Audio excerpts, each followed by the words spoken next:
Swastiastu. Halo, selamat pagi anak-anak. Kita ketemu lagi di tema 5 ekosistem. Tidak terasa kita sudah menuju ke subtema 3. Kita akan mempelajari yang pertama muatan bahasa Indonesia, yaitu menemukan makna kosakata serta melengkapi peta pikiran. Kalian masih ingat kan peta pikiran itu apa? Atau mind map. Cara mencatat informasi agar terlihat lebih menarik dalam bentuk bagan, ya. Kosakata dapat dicari maknanya dalam KBBI. KBBI itu adalah Kamus Besar Bahasa Indonesia. Informasi yang sudah ditemukan dapat diringkas dengan menggunakan peta pikiran agar terlihat lebih menarik. Membuat pertanyaan teks non-fiksi. Perhatikan contoh penggunaan kata tanya agar kalian lebih mudah membuat peta pikiran tentang teks non-fiksi. Bu Guru tidak jelaskan lagi karena ini sudah pernah kita bahas sebelumnya, ya. Ada kata tanya apa, mengapa, di mana, kapan, bagaimana, dan siapa. Silakan kalian baca contoh kalimatnya. Ingat, dalam membuat kalimat tanya diawali dengan kata tanya serta diawali dengan huruf kapital. Di akhir kalimat berikan tanda tanya. Menyimpulkan informasi dari teks non-fiksi. Menyimpulkan itu berarti meringkas informasi berdasarkan apa yang telah diuraikan.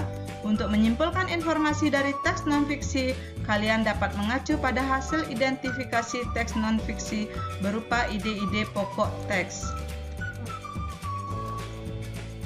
Mencari dan menyimpulkan informasi penting teks non-fiksi. Pada pembelajaran sebelumnya, kalian telah belajar bagaimana cara menyimpulkan informasi dari teks non-fiksi. Cara untuk menyimpulkan artikel juga sama dengan menyimpulkan teks non-fiksi. Membuat peta pikiran. Langkah-langkah untuk membuat peta pikiran yang pertama yaitu kalian harus menentukan ide pokok dari setiap paragraf. Yang kedua, menemukan kata kunci pada setiap gambar atau paragraf. Yang ketiga, rangkailah ide pokok atau kata kunci tersebut menjadi sebuah bagan. Kemudian catat informasi penting dari teks tersebut. Nah, di sini Bu Guru berikan satu contoh peta pikiran tentang ekosistem. Jadi peta pikiran ini mengandung beberapa ide pokok. Yang pertama yaitu mulai dari pengertian ekosistem. Kalian bisa menemukannya melalui teks non-fiksi. Kemudian yang kedua itu ada komponen ekosistem. Apa saja komponen-komponen yang ada dalam ekosistem. Yang ketiga, keseimbangan ekosistem itu akan terganggu karena apa? Silahkan nanti dibaca di bukunya bisa, ya.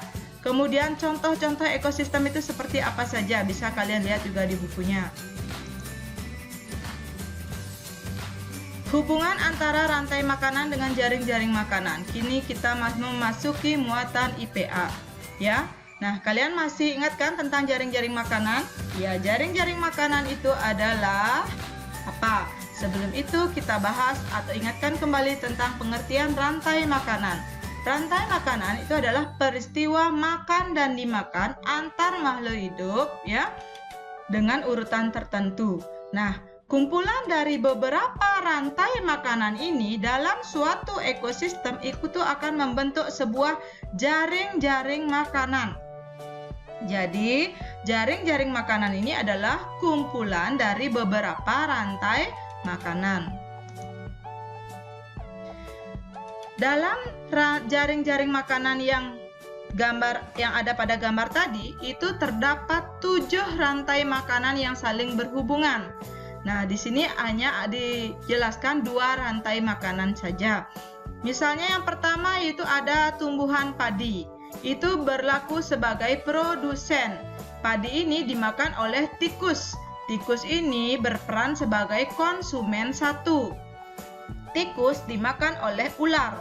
Ular berperan sebagai konsumen kedua. Ular dimakan oleh burung elang.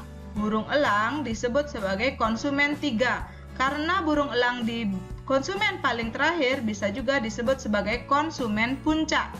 Kalau elang sudah mati akan diuraikan oleh pengurai. Kemudian nutrisinya itu akan kembali digunakan oleh produsen.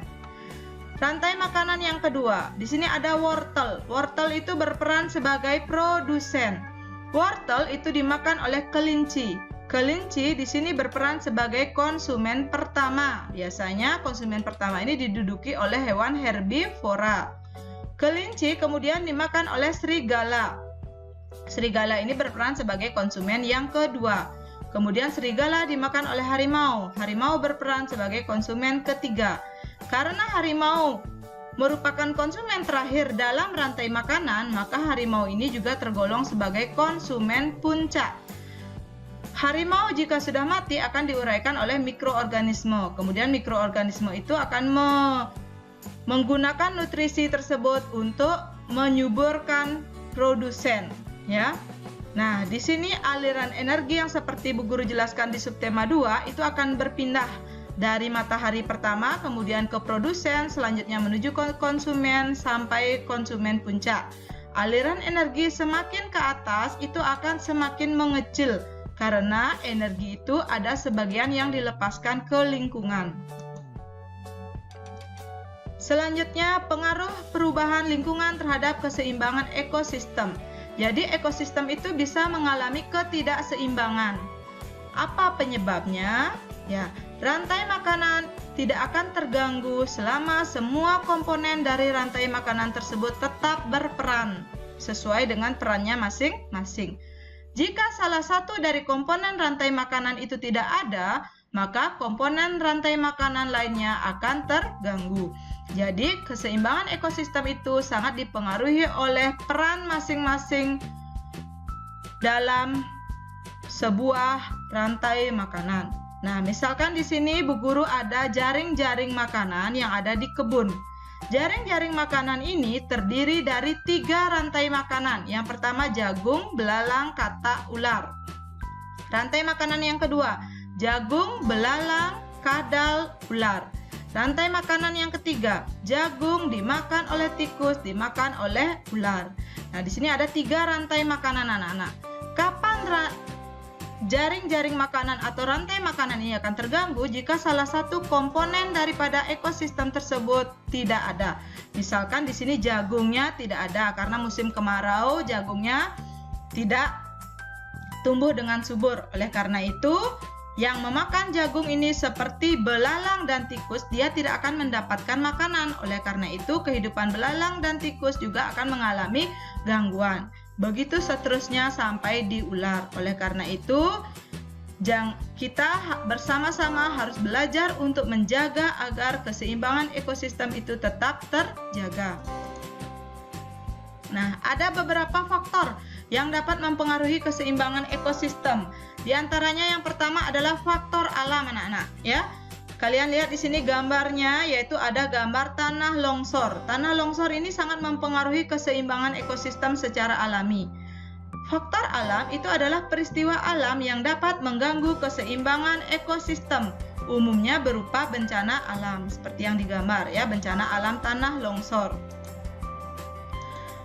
Faktor yang kedua yang menyebabkan terganggunya keseimbangan ekosistem, yaitu faktor aktivitas manusia, adalah kegiatan manusia dalam memanfaatkan sumber daya alam yang dapat mengganggu keseimbangan ekosistem. Jadi, misalnya aktivitas manusia yang suka menebang hutan atau menebang pohon sembarangan, kemudian melakukan illegal logging, ya, kemudian pembakaran hutan, itu merupakan salah satu faktor yang berasal dari aktivitas manusia yang bisa mengganggu keseimbangan ekosistem. Seperti yang dilakukan oleh Bapak ini, anak-anak yang ada di gambar ya. Jadi, sebaiknya agar keseimbangan ekosistem itu tetap terjaga, kalian harus melakukan atau melestarikan lingkungan yang pertama. Kemudian jika ingin menebang pohon, itu lakukan tebang pilih tanaman. Kemudian kalian juga harus melakukan yang namanya reboisasi agar keseimbangan ekosistem itu tetap terjaga. Pengaruh letak geografis terhadap kehidupan sosial budaya masyarakat. Pengaruh letak geografis Indonesia yang sangat strategis, ya, kalian lihat dari Indonesia itu diapit oleh 2 benua dan 2 samudra, Samudra Hindia dan Samudra Pasifik, benua Asia dan benua Australia. Itu membawa keuntungan dan juga kerugian. Keuntungannya apa? Keuntungannya adalah terjadinya akulturasi atau pencampuran kebudayaan antar kebudayaan asing dengan kebudayaan Indonesia. Seperti musik keroncong itu yang dibawa oleh bangsa asing ya, dibawa ke Indonesia. Kemudian yang kedua, memudahkan penyebaran budaya Indonesia ke luar negeri. Pengaruh letak geografis Indonesia itu juga memberikan kerugian anak-anak. Kerugiannya apa? Banyak budaya daerah yang tersingkirkan akibat masuknya budaya asing. Jadi budaya kita itu mulai ditinggalkan karena mulai masuknya pengaruh budaya asing. Indonesia sebagai negara maritim dan agraris. Negara maritim itu apa? Yaitu negara yang wilayah lautnya lebih luas daripada daratan. Sementara agraris itu adalah suatu negara yang penduduknya sebagian besar bermata pencaharian sebagai petani. Mengapa kita bisa dijuluki sebagai negara agraris dan maritim? Yang pertama karena potensi agraris Indonesia, yaitu ketersediaan lahan, iklim yang mendukung, serta tanaman unggul. Kalau potensi maritim Indonesia itu antara lain adanya pariwisata bahari yang menarik, minyak bumi yang berlimpah, dan sumber daya laut yang beraneka ragam. Persatuan dan kesatuan dalam kehidupan sosial budaya. Pengaruh letak geografis Indonesia itu sangat mempengaruhi kehidupan sosial dan budaya masyarakat Indonesia. Masyarakat Indonesia terdiri atas berbagai macam suku, budaya, agama, dan latar belakang yang berbeda-beda. Walaupun kita beraneka ragam, Indonesia tetap merupakan satu kesatuan. Nah, kalian lihat kegiatan yang dilakukan di rumah anak-anak. Ini merupakan salah satu contoh persatuan dan kesatuan yang ada di lingkungan rumah. Bentuk kerjasama. Jadi ada anggota keluarga yang sedang membersihkan atau bekerja bakti membersihkan rumah, ya. Persatuan dan kesatuan dalam kehidupan sosial budaya. Perbedaan lingkungan geografis menyebabkan kegiatan ekonomi yang beragam. Keragaman kegiatan ekonomi ini bermanfaat karena masyarakat dapat saling bekerja sama untuk memenuhi kebutuhan mereka. Pemenuhan kebutuhan pangan memerlukan kerja sama pelaku ekonomi, ya. Jadi misalkan masyarakat yang ada di daerah pegunungan itu menghasilkan sayuran, kemudian dibeli oleh masyarakat yang ada di daerah perkotaan. Masyarakat yang ada di daerah perkotaan itu misalkan ada pabrik pupuk, itu diperlukan oleh masyarakat yang tinggal di daerah pegunungan untuk pupuknya itu dibeli kemudian digunakan untuk menyuburkan tanaman. Jadi saling berhubungan anak-anak. Bahasa Indonesia sebagai bahasa persatuan. Bahasa Indonesia merupakan alat komunikasi yang mempersatukan seluruh bangsa Indonesia. Bahasa Indonesia digunakan sebagai bahasa resmi misalnya di sekolah dan di pemerintah. Ini juga tercermin dalam Ikrar Sumpah Pemuda. Ayo, Ikrar Sumpah Pemuda pada butir keberapa? Ingat kembali anak-anak. Selanjutnya kita menuju ke muatan SBDP, ide penciptaan gerak tari dan properti tari. Sebelum menciptakan gerakan tari, ya, diawali dengan menentukan ide atau gagasan atau tema anak-anak. Kemudian sumber ide gerak tarian biasanya diperoleh melalui pengamatan. Selanjutnya ide tersebut dikembangkan dalam bentuk gerakan dan dilengkapi dengan properti tari. Karya seni rupa Nusantara itu dapat dibedakan menjadi dua. Ada karya seni rupa murni dan terapan.